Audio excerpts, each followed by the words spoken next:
El Renacimiento fue un movimiento cultural, artístico e intelectual que surgió en Italia en el siglo XIV y se extendió por Europa hasta el siglo XVI. Representó el paso de la Edad Media a la Edad Moderna y fue caracterizado por un renacer del interés por la cultura clásica grecolatina.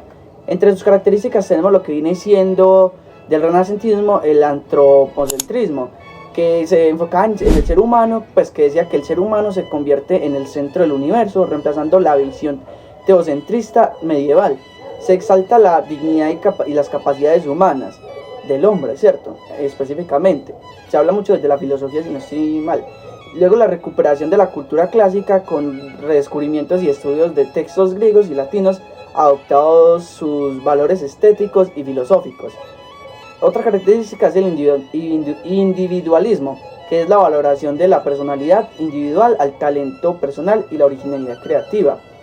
Otra característica fue el racionalismo, que fue la confianza en la razón humana como instrumento de conocimiento completamente en la fe religiosa. Luego está la experimentación, que fue el desarrollo del método científico y la observación directa de la naturaleza. Luego está el mecenazgo, que fue la protección económica de artistas e intelectuales por parte de nobles, comerciantes y la iglesia. Periodos del Renacentismo.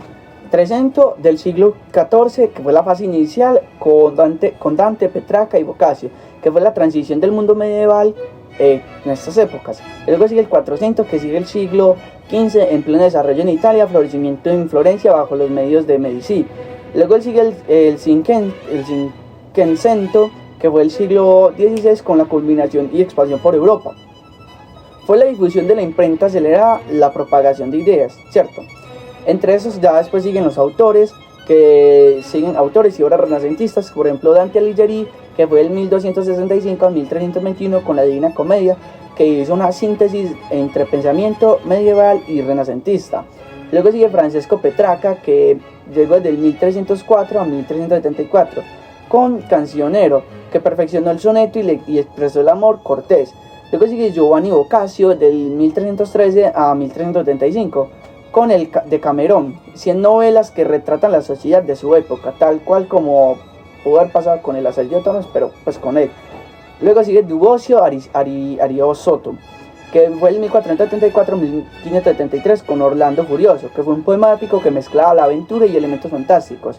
Luego Torcuato Tasso, ¿cierto? Que fue el 1544-1595 con Jerusalén Liberada, que era una epopeya sobre las cruzadas. Luego sigue William Shakespeare, que fue del 1564 a 1616, con Hamlet y Romeo y Julieta y el Rey Lear, que cumple el talento renacentista, ¿cierto?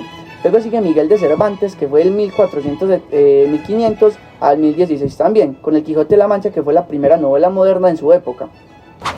Por otra parte, el humanismo literario, como parte integral del Renacimiento, destaca por su foco en el ser humano y en su potencial, buscando la inspiración en la antigüedad clásica y valorando la educación y el conocimiento. Este movimiento literario promovió una visión un poco más optimista de la humanidad, alejándose de la visión teocentrista medieval y priorizando lo que es la individualidad de cada persona y la expresión personal. Entre las características claves del humanismo literario tenemos lo que es el antropocentrismo, pues el ser humano, como su capacidad intelectual y potencial para el desarrollo personal, se coloca en el centro de las obras literarias.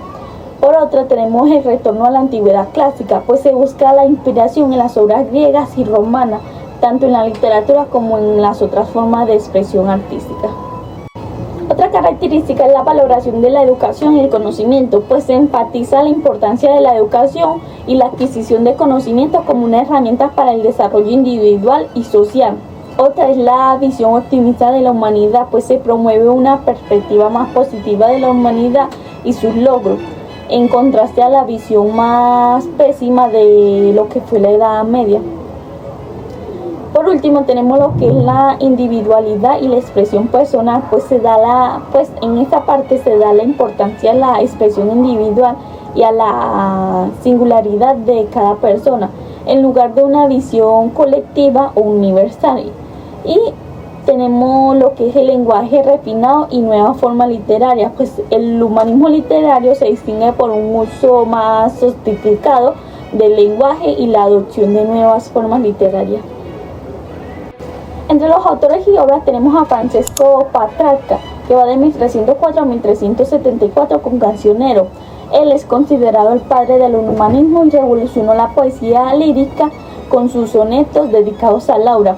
Él estableció un modelo poético que influyó en la literatura europea posterior.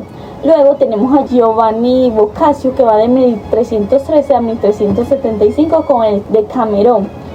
Esta colección de 100 novelas contadas durante la peste negra marcó el inicio de una narrativa moderna combinando elementos clásicos con una visión humanista de la condición humana.